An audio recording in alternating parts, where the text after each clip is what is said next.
Ouais. C'est tout. Pape Moussa. ci même cas wu Moustapha Diop bi est-ce que surprise la ci yow li mu jot a dund tey. Pas tout à fait d'autant plus que toute la semaine maa ngi doon wax ne il risque de subir le même sort que Sophie Gladima. D'abord par la somme 2 milliards 800 n'est pas 52 millions 2 milliards 500 Sophie Gladima 1 milliard. Je me dis bon, c'est même pas intelligent sur le plan stratégique de verser comme caution autant d'argent. tout à day mel ni dañ lay jiiñ de ma ngay soccooyee luy riir.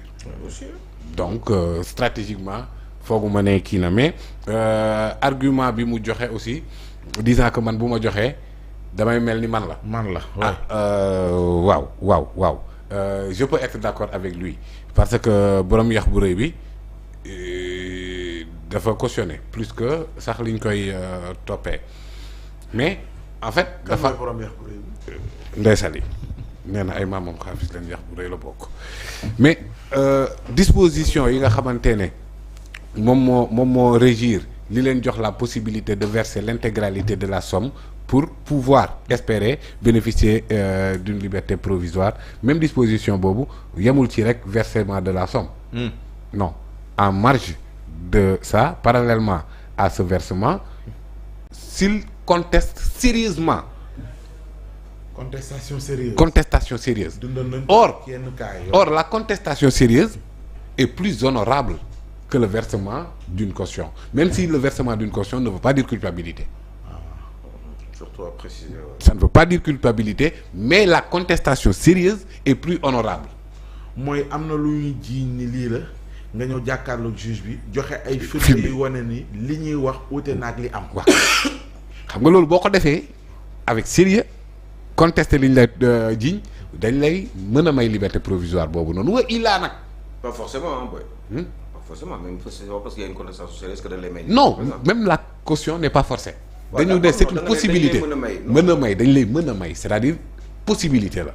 Ça ne veut pas dire que forcément la contestation sérieuse comme le versement de la caution parce que mën nga verser caution ñu bañ.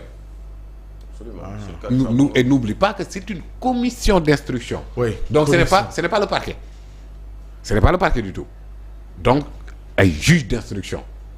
Donc qui ne sont pas assujettis à la hiérarchie du parquet bi jëm ci exécutif. Donc ils apprécient de manière souveraine. Mais est-ce que dina différent par rapport ak ay faits par exemple quelqu'un boo xam ni détournement de deniers publics mën na ñëw ñu accepter ko mais nit mën nañ ko toppee blanchiment de capitaux par exemple mu indi caution traitement yi du benn parce que les faits ne sont pas les mêmes. Parce que disposition bii ma la citeel ça ne concerne que les infractions liées aux deniers publics. léegi nag lu tax ma leeral lool dafa am ñu def amalgame. waaw ne Farba dafa cautionné kee cautionné ñu bàyyi kële.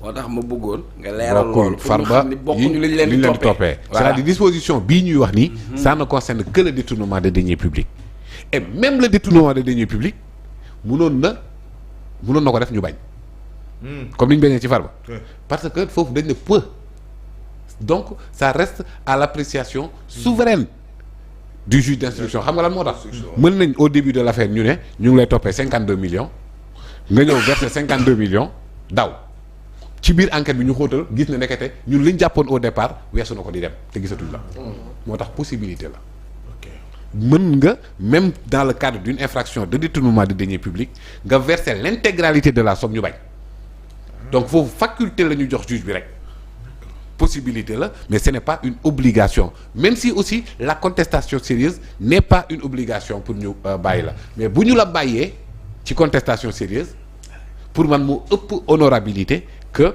une contestation que le versement de la caution. Donc kon Moustapha Diop bettuma mu demee nii Sophie Gladima bettuma ëllëg it buñ ko defoon Mansour Faye duma bett. lu tax. Au vu de ce que je viens de te citer là. bettu du ma bett donte nag yéenewuñ kenn prison nag moom wax dëgg yàlla. yéenewuñ kenn prison. mais gis nga l'approche bi nga xamante ne moom la gouvernement bi am défini par les parquetiers. wax nañ ko ils préfèrent remplir les caisses de l'État plutôt que remplir les prisons. Je peux d'accord. da ngaa bëggoon kon Moustapha Diop tey bu nangoon cautionné mën naa fanaan këram.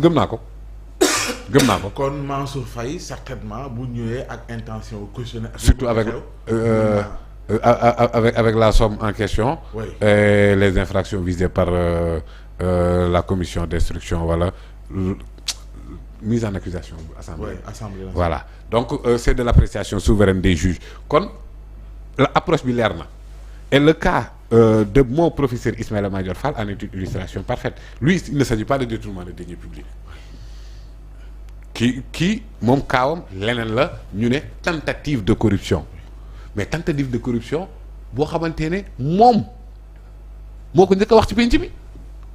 naka. il a parlé de tentative de corruption tentative mooy lan commencement d'exécution maanaam waa ji ñëw na jox na ko xaalis donc il a commencé à exécuter moom nee na il a diplomatiquement refusé donc deuxième élément de la tentative day ñëw muy absence de désistement volontaire donc le désistement de ce monsieur n'était pas volontaire parce que ça vient de lui moom moo ñu ko wax diplomatiquement il a refusé mais kiiwul dénoncé wul en tant que ministre de la justice poursuivre en tant que ministre de la justice il n'a pas activé le parquet il n'a pas donné instruction au procureur il a laissé diplomatiquement et impunément le gars partir c'est pourquoi tey bon ironie du sort le karma existe aussi mooy li ñu ko takkal. mooy Oui. on l'a offert gracieusement le bracelet et il a diplomatiquement ci charge accepté. yi mën nañ dem ba Mais il est pas conclusion obligé de d'accord mën dénoncer, nañ hein. comprendre xoolal Il est li obligé. ngay wax tentative de corruption mën nañ comprendre conclusion d'accord mais blanchiment de capitaux Contre qui? ci charge yi da cee bokk Non, doucement. Ismaïla Madior Fall. dafa nank. alors mën naa la ko fàttali. waaw bismillah. parce que ci nga xam te ne mooy charge yi keroog maa ngi ko fi doon lim. doon laaj ni oui mën naa comprendre ay tentative de. Bon garaawul corruption bi garaawul. mais ci biir charge yi dama cee gis. dafa nank rek. li nga xam te ne moom mooy blanchiment de capitaux. dafa nank rek waaw waxal. ci fan nga ko gis. ci charge yi ci ordonnance la résolution de mise en accusation foofu le juge bi war a taxaw ci moom le juge d'instruction dans l'affaire de Ismaïla Madior et autres foofu juge d'instruction bi ci cadre bi nga xamante ne résolution de mise en accusation bu assemblée nationale bi foofu la yem même bu gisoon ay infractions après mënu koo boole ci procédure bi mun cee bokk déedéet da koy li ñuy wax kii na. bu demoon ci biir enquête am mu gis ne ñii muy topp nii def nañ lu gën a garaaw li ñu leen joxoon ñoom mënuñ cee yokk charge. réquisitoire supplétif. on est à la haute cour de justice tu n'es pas au parquet financier. d'accord te foog nga delluwaat assemblée moom mooy defal C'est ça. charge supplétive yi pour mu dellu si waat comprendre charge supplétive la ñuy wax. boobaa assemblée lay delluwaat assemblée defaat beneen résolution de mise en accusation bu yokk les nouvelles charges donc kon juge d'instruction enfin la commission d'instruction de la haute cour de justice moom dañ koy tënk fi nga xamante ne foofu la ko assemblée yemal léegi nag. mais devant la haute cour de justice. li ñu ko toppee woon association de malfaiteurs corruption tentative d'extorsion de fonds concussion prise illégale d'intérêts escroquerie blanchiment de capitaux et complicité de ses chefs tels sont les faits pour lesquels l'ancien ministre de la justice a comparu hier devant la haute cour de justice. Ismaïla Madior Fall qui nie les faits a été placé sous bracelet électronique puis assigné à Dakar. xam nga Cheikh Omar pour man mbir mi sax weesu na foofu. waaw parce que maa ngi ko doon wax fii nii relativement ak le projet Ellipse. waay Pape Ousmane foofu li fa nekk ci surfacturation kenn xamul nu mu toll maanaam télécommande clim yi sax c'est surfacturé. Tout est surfacturé dans cette affaire-là. Surfacturation de code pénal. waaw garaawul amul problème mooy seen tribunal bi. tribunal bu Guédiawaye Pikine Guédiawaye. Pikine Guédiawaye. non bu Guédiawaye